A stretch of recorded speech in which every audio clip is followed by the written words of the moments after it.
إن الحمد لله نحمده ونستعينه ونستغفره ونعوذ بالله من شرور أنفسنا ومن سيئات أعمالنا. من يهده الله فلا مضل له ومن يضلل فلا هادي له، وأشهد أن لا إله إلا الله وحده لا شريك له، وأشهد أن محمدا عبده ورسوله. يا أيها الذين آمنوا اتقوا الله حق تقاته ولا تموتن إلا وأنتم مسلمون. يا أيها الناس اتقوا ربكم الذي خلقكم من نفس واحدة وخلق منها زوجها وبث منهما رجالا كثيرا ونساء، واتقوا الله الذي تساءلون به والأرحام إن الله كان عليكم رقيبا. يا أيها الذين آمنوا اتقوا الله وقولوا قولا سديدا يصلح لكم أعمالكم ويغفر لكم ذنوبكم، ومن يطع الله ورسوله فقد فاز فوزا عظيما. أما بعد، فإن خير الحديث كتاب الله، وخير الهدي هدي محمد صلى الله عليه وسلم، وشر الأمور محدثاتها، وكل محدثة بدعة، وكل بدعة ضلالة، وكل ضلالة في النار. أعوذ بالله من الشيطان الرجيم. بسم الله الرحمن الرحيم. قاف والقرآن المجيد. بل عجبوا أن جاءهم منذر منهم فقال الكافرون هذا شيء عجيب. أإذا متنا وكنا ترابا ذلك رجع بعيد.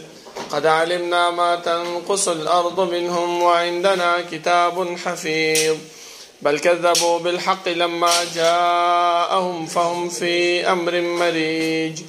أفلم ينظروا إلى السماء فوقهم كيف بنيناها وزيناها وما لها من فروج. والأرض مددناها وألقينا فيها رواسي وأنبتنا فيها من كل زوج بهيج، تبصرة وذكرى لكل عبد منيب. ونزلنا من السماء ماء مباركا فأنبتنا به جنات وحب الحصيد، والنخل باسقات لها طلع نضيد، رزقا للعباد. وأحيينا به بلدة ميتا كذلك الخروج. كذبت قبلهم قوم نوح وأصحاب الرس وثمود وعاد وفرعون وإخوان لوط وأصحاب الأيكة وقوم تبع كل كذب الرسل فحق وعيد. أفعينا بالخلق الأول بل هم في لبس من خلق جديد. اللهم صل على محمد وعلى آل محمد كما صليت على إبراهيم وعلى آل إبراهيم إنك حميد مجيد. اللهم بارك على محمد وعلى آل محمد كما باركت على إبراهيم وعلى آل إبراهيم إنك حميد مجيد. بسم الله الرحمن الرحيم. إنا نحن نزلنا الذكر وإنا له لحافظون. دا الله رب العالمين احکم الحاکمین، د ټولو بادشاهانو بادشاہ، د ټولو زبردست هغه رب العالمین چې تمام کائنات خالق او مالک دی، هغه الله چې تمام کائنات متصرف او منتظم دی، هغه رب العالمین چې د هغې په صفاتو کې یو صفت فعال لما یرید دی، رب العالمین چې څه کوي، څه وخت چې کوي، څرنګ چې کوي، چا سره چې کوي، کولی شي د الله رب العالمین نه څوک تپوس او پوښتنه نشي کولی. خو د الله رب العالمین په صفاتو کې دا صفت موجود دی چې وهم یسألون، دا مکلف مخلوقات چې هر څومره دي، خو هغه انبیا دي او که امت دی، خو هغه باچاهان دي او که رعیه ده، خو هغه مالدار دي او که غریب دی، د هر یو فرد نه به الله رب العالمین تپوس او پوښتنه کوي. زما محترمو، دا الله رب العالمین دا تپوس او دا پوښتنه دا په دې خبره باندې دلالت نه کوي چې موږ په دې دنیا کې کم کار کوو، کم عمل کوو، الله رب العالمین ته د هغې نه پته نشته دی. نه زما محترمو، بلکې الله رب العالمین خپله فرمایي چې ولله ملک السماوات والارض وإن تبدوا ما في أنفسكم أو تخفوه يحاسبكم به الله. د الله رب العالمین دپاره اسمانونو ځمکې باچاهي ده. کوم خبرې تاسو ښکاره کوئ او کوم خبره تاسو پټوئ د هر یو باره کې به الله رب العالمین د تاسو نه تپوس او پوښتنه کوي. نو بیا دا تپوس د الله رب العالمین ولې زموږ نه کوي؟ موږ سره یې ولې کرامن کاتبین کېنولي دي چې هغه زموږ یو عمل یو کار لیکي؟ هغې د دې وجې نه چې زموږ د دنیا دا رواج دی، زموږ د دنیا دا ماحول دی چې کله کم یو انسان کم غلط کار وکړي، کم جرم وکړي، نو سم دستي د هغې نه منکر کېږي. خو چې کله هغې ته ګواه پیش کړی شي، هغې ته د هغې لیکل پیش کړی شي، نو بیا د هغې نه هغه نه منکر کېږي. نو الله رب العالمین د دې د وجې نه موږ سره کرامن کاتبین مقرر کړي دي چې سبا موږ نه الله رب العالمین تپوس کوي چې انسانه دا کار دې کړی و، نو دا انسان به خامخا منکر کېږي چې الله ما خو دا کار نه دی کړی. ځکه الله رب العالمین د مشرکینو حال هغه بیان کړی دی چې والله ربنا ما كنا مشرکین. الله مونږ خو په دنیا کې هیڅ قسم ته شرک نه کړی، د الله رب العالمین نافرماني مونږ نه وکړی. نو الله رب العالمین به دا کرامن کاتبین راوغواړي او دا رجسټر به د مخې ته کېږي. دیو کې باغې کې به لیکلي وي، هم وړه ګناه به لیکلي، هم د هغې غټه ګناه به لیکلې شوي وي. د دې د وجې نه زما محترمو چې کله د انسان مخې د هغه عملنامه کېغوستلی شي، نو هغه بیا د هغې نه انکار هم نشي کولی. صرف دا یو ارمان به کوي چې ما لهذا الکتاب لا یغادر صغیرة ولا کبیرة الا احصاها. څه چل دی دې عملنامې دپاره چې نه دې وړه ګناه پرېښې ده، نه یې غټه ګناه پرېښې ده، بلکې ټولې را ایساره کړې ده. صرف هغه ټایم کې دا ارزو او ارمان به کوو. نو د دې د وجې نه زما محترمو موږ د پکار دی چې موږ په دې دنیا کې ښایسته ژوند تیر کړو، هغه طریقې سره ژوند تیر کړو چې په کومه طریقه، په کوم دین، په کوم شریعت باندې رسول الله صلی الله علیه وسلم هغه راتګ کړی دی او هغه د دین محمدي، د دین شریعت هغه راوړی دی. زما محترمو بیا د الله رب العالمین لکونه او کرورونه رحمتونه په جناب محمد رسول الله صلی الله علیه وسلم باندې چې هغه موږ د الله رب العالمین ذات او صفات، د الله رب العالمین اسماء او احکام، د الله رب العالمین د وحدانیت طریقې راته وښودلې او هغه لارې او هغه طریقې هم راته وښودلې چې د هغې په عمل کولو سره موږ د الله رب العالمین رضا او جنت پې حاصلولی شو، او هغه لارې او هغه طریقې هم راته وښودلې چې د هغې باندې نه ځان ساتلو سره موږ د رب العالمین د غضب او د قهر نه بچ کېږو. زما محترمو الله رب العالمین چې موږ پیدا کړي یو، نو زموږ دا پیدایش مقصد دا بیکاره او مهمل نه و چې انسانه زه چې په دې دنیا کې ما ته راولېږلې څه چې کې هغه کوه، نه زما محترمو، بلکې الله رب العالمین زموږ د ضابطه حیات د تېرولو دپاره قرآن کریم او رسول الله صلی الله علیه وسلم هغه راولېږل چې انسانه په دې دنیا کې چې ته وخت تېرې، نو د دې قرآن کریم کې چې کوم احکامات دي، کوم اوامر دي، کوم نواهي دي، د هغې خیال به ساتې. او رسول الله صلی الله علیه وسلم د دې اوامر او د نواهیو بیان کوونکی دی، ځکه قرآن کریم کې اجمالی ذکر دی او رسول الله صلی الله علیه وسلم د هغې تفصیل موږ ته بیان کړی دی. نن سبا بعضې خلک هغه راپاڅېږي او د دې قرآن کریم سره دشمني کوي، د دې قرآن کریم بې عزتي کوي، د دې قرآن کریم سره لوبې کوي. زما محترمو تاسو وګورئ په دنیا کې وګرځېږئ، که دیو هر څومره د قرآن کریم بې عزتي وکړي، د قرآن کریم سره لوبې وکړي، خو الله رب العالمین خپله ذمواري اخیستې چې انا نحن نزلنا الذکر و انا له لحافظون. موږ دا قرآن کریم موږ نازل کړی دی او موږ به د دې حفاظت کوو. ځکه تاسو وګورئ آسماني کتابونه، صحائف ډېر زیات دي، 4 کتابونه دا مشهور چې کوم را نازل شوي، تورات، انجیل، زبور، د دې یو نسخه هم نشته دی، د دې په باره کې هیڅ معلومات نشته دی، هسې موږ د ځان نه جوړ کړی دی.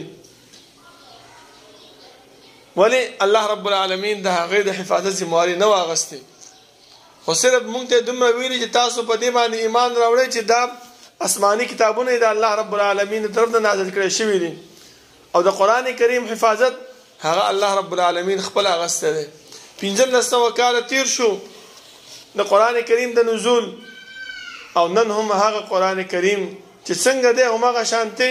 په دې دنیا کې موجود دی. دا ولې؟ دا په دې وجه باندې چې الله رب العالمین د دې قرآن کریم حفاظت هغه خپل اغستی دی. که دا بل انسان ته پاتې وي نو دا به هم د دنیا نه ختم شوی وي، د دې ذکر په دنیا کې نه کېدلی، بلکې الله رب العالمین خپله د دې حفاظت اخیستی. تاسو وګورئ چې نن سبا داسې سړی نشته دی، که هغه موږ وګورو که یهودي دی که هغه عیسایي دی، ځکه یهودیان تورات ته ډېر ترجیح ورکوي، عیسایان انجیل ته ډېر ترجیح ورکوي. یو یهودي داسې نشته چې هغه تورات یاد کړی وي، یو عیسایي داسې نشته چې هغه انجیل یاد کړی وي. او الحمدلله مسلمانانو کې ډېر خلک داسې دي، واړه واړه خلک دي چې هغه قرآن کریم په یاد کړی دی. دا څه وجه ده؟ دا وجه صرف دا ده چې الله رب العالمین خپله د دې ذمواري اخیستې ده. لکه بعضې خلک راپاسي قسمه قسم خبرې کوي چې یا دا قرآن کریم دا حدیث نه دی،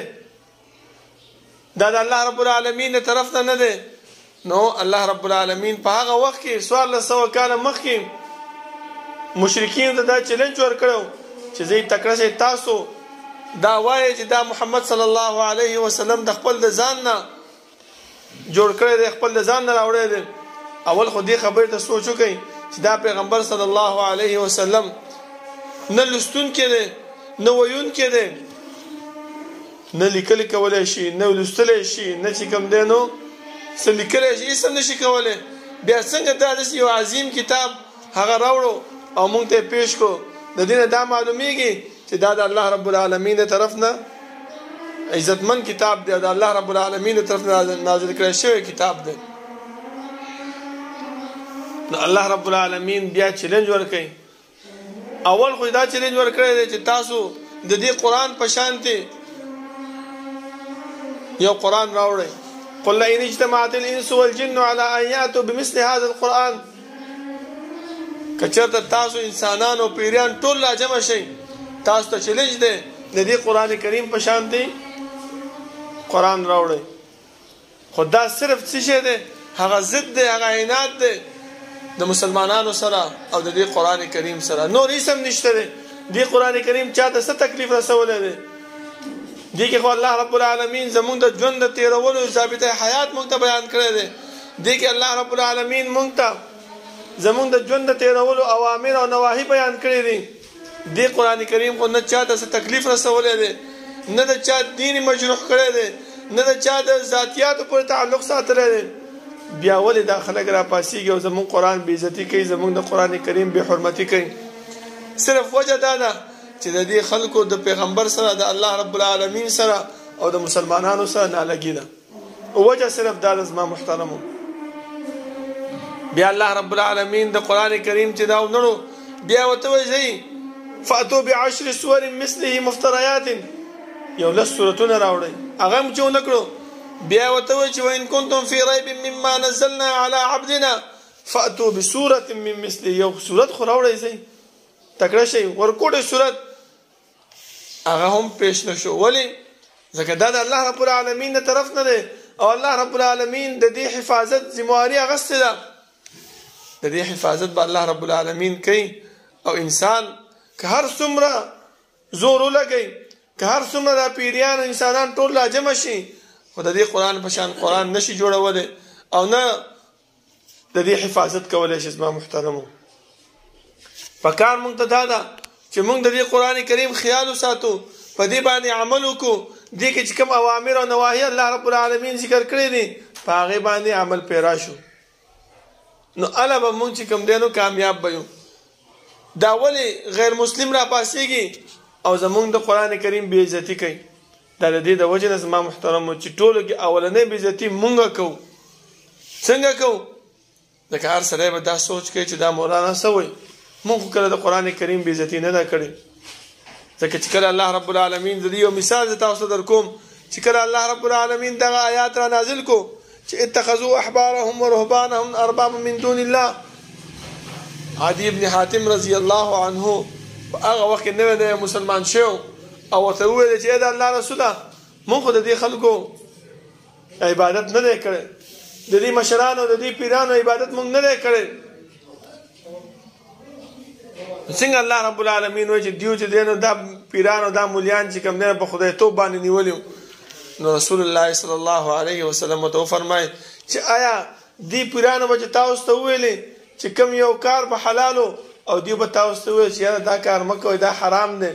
زمونږ په دین کې دا حرام دی تاسو به هغه منلو که نه وایي او چې کوم یو شی به الله رب العالمین حرام کړی دی پیرانو دی مولیانو به تاسو ته وویل چې دا حلال دی تاسو به هغه حلالولو که نه وایي او نو وایي فتلک عبادتهم نو دا د دې عبادت دی نو همدغه شان دی زما محترمو الله رب العالمین مونږ ته وایي چې دا کار مه کوئ مونږ په هغې کار باندې روان یو چې دا کار وکړئ مونږ هغه کار نه کوو نو ټولو کې اول بېعزتي خو مونږ د دې قرآن کریم کوو نو که بیا چېرته د کفارو د غیر مسلمو د غیر ممالکو که زمونږ د قرآن کریم بېعزتي وکړله نو هغه ولې مونږ هغو ملامتوو پکار ده چې مونږ خپل ګریوان کې اول سوچ وکړو چې آیا زه د دې قرآن کریم څومره حفاظت کوونکی یم په دې باندې زه څومره عمل کوونکی یم الله رب العالمین خو مونږ په دې باندې مکلف کړي یو چې انسانه ته به د دې قرآن کریم حفاظت کې ته به د دې قرآن کریم باندې عمل کې په دې باندې کم احکامات دي کم اوامر دي کم نواهی دي په هغې باندې به ځان روانې ستا ژوند به هله کامیاب وي ځکه الله رب العالمین چې کله آدم علیه الصلاة والسلام دنیا ته راولېږلو نو همدغه خبرې ورته وکړه چې قل اهبطوا منها جمیعا فإما يأتينكم مني هدى فمن تبع هداي فلا خوف عليهم ولا هم يحزنون ای آدم علیه الصلاة والسلام ته دنیا ته روانې خو یو خبره یاد وساته په دنیا کې به ته به مهمل او بیکاره ژوند به نه تېرې بلکې زما د طرف نه به یو استاد تاله راځي یو قائد یو رهنما به زما طرف نه تاله راځي ته به د هغې په خبرو باندې به عمل کې د هغې په لار باندې به روانې نو هله به ته څه شئ کامیاب به زما محترمو نو که چېرته ته د هغې په لار روان نه شوې نو کامیابي ستا مقدر نه ګرځېږي بلکې هم غمجن به مې هم خفګان به زړه کې به دې موجود وي د دې د وجې نه زما محترمو الله رب العالمین چې کوم قرآن کریم مونږ ته رانازل کړی دی پکار مونږ ته دا ده چې مونږ د دې قرآن کریم خیال وساتو په دې باندې عمل وکړو اول چې مونږ خپله عمل وکړو خپله د دې حفاظت وکړو نو غیر مسلم به هم خامخا د دې حفاظت او د دې خیال ساتي ځکه تاسو وګورئ د قرآن کریم ترجمه او د دې نه چې کوم احکامات دي هغه غیر مسلمو راویستي دي او مونږ ته یې پیش کړي دي ولې مونږ مسلمانان چېرته لاړو دا صرف وجه دا ده چې دا کوتاهي مونږ کې موجود ده ځکه مونږ د دې قرآن کریم بېعزتي کېږي دا د الله رب العالمین د طرف ته یو عظیمه تحفه ده یو عظیم کار دی که نور څه مونږ نشو کولی دومره خو کولی شو چې خپل بچي هغه د قرآن کریم حافظان وګرځو که سبا مونږ نه الله رب العالمین تپوس وکړي چې انسانه تا د ما دا قرآن کریم در لېږلی و تا ولې د دې خیال نه و ساتلی تا ولې د دې حفاظت نه و کړی نو مونږ به ورته وایو چې الله مونږ سره زور نه و مونږ سره طاقت نه و مونږ سره دغه نه و چې مونږ د دې قرآن کریم حفاظت کړی وی خو صرف یو کار را سره و یو حکمت را سره و هغه څه شی و هغه دا و چې هغه د قرآن کریم عزت هغه مونږ په دې طریقې سره کړی و چې مونږ خپل بچو ته دا قرآن کریم یاد کړی و په قرآن کریم باندې خپل بچي منور کړي وو د هغو سینو ته دا قرآن کریم اچولی و او خپله په دې باندې عمل پیدا و چې کوم احکامات تا مونږ ته رالېږلي وو کوم اوامر کوم نواهي چې تا په دې کې بیان کړي وو کوم استانه چې تا مونږ ته رالېږلی وو هغې مونږ ته د دې قرآن کریم تفصیلا من او عن بیان کړی وو مونږ په هغې باندې عمل کړی دی دا زمونږ نه کېدلو مونږ کړی دی زما ای الله او چې کوم کار زمونږ نه نه کېدلو بس صرف مونږ د هغې په خلاف باندې څه کړی دی دعا کړې ده چې الله کم انسانان کم کارو کفار کم غیر مسلم کم غیر ممالک والا د قرآن کریم بېعزتي کوي د قرآن کریم سپکاوی کوي یا الله ته تباه او برباد کړي یا الله سمه ورځ ورته ونښې ځکه دا خو زمونږ د ژوند د تېرولو دپاره یو ضابطه حیات دی زما محترمو یو خو مونږ صرف دعا کولی شو دویم مونږ خپل اولاد خپل بچي هم د قرآن کریم حافظان جوړ کړو دا هم یو قسم ته د قرآن کریم حفاظت د زما محترم الله رب العالمین دعا ده چې الله رب العالمین د عمل کولو توفیق راکړي او الله رب العالمین زموږ په زړونو کې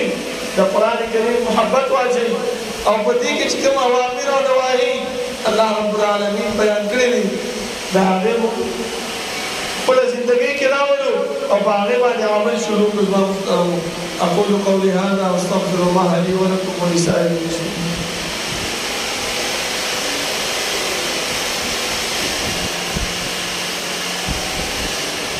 إن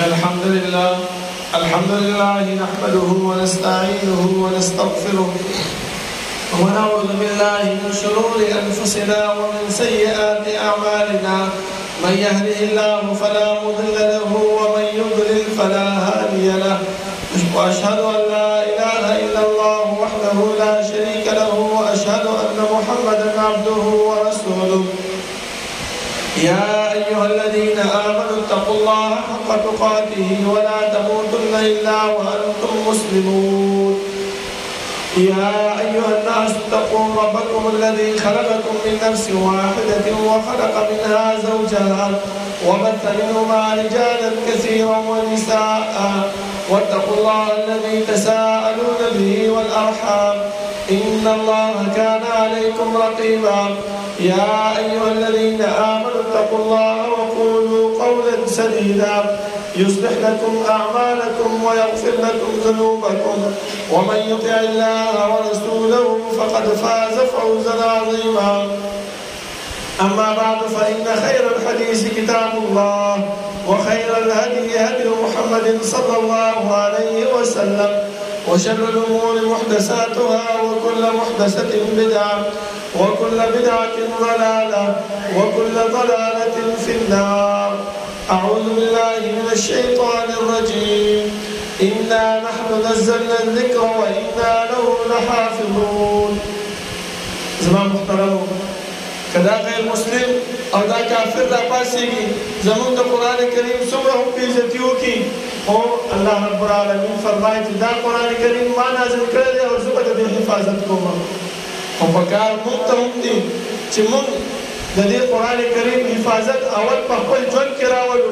په خپله زندګۍ کې راولو په خپل بدن کې راولو نو چې موږ یې حفاظت وکړو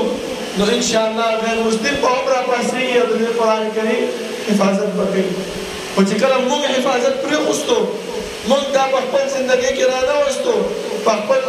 ژوند کې رانهوستو نو بیا موږ دا وایو چې یاره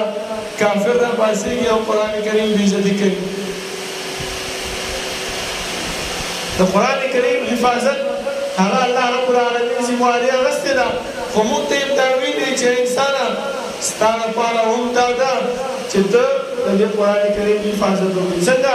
چې د دې قرآن کریم تلاوت وکړه د دې قرآن کریم کې چې کوم احکامات دي په هغې باندې عمل وکړه چې کوم نواهي دي د هغې نه ځان وساته او کوم پیغمبر چې کوم اوامر او نواهي موږ ته بیان کړي په هغې باندې عمل شروع کړه دا د قرآن کریم زما محترمو حفاظت د خیال ساتل دی او چې دا کار موږ نه کوو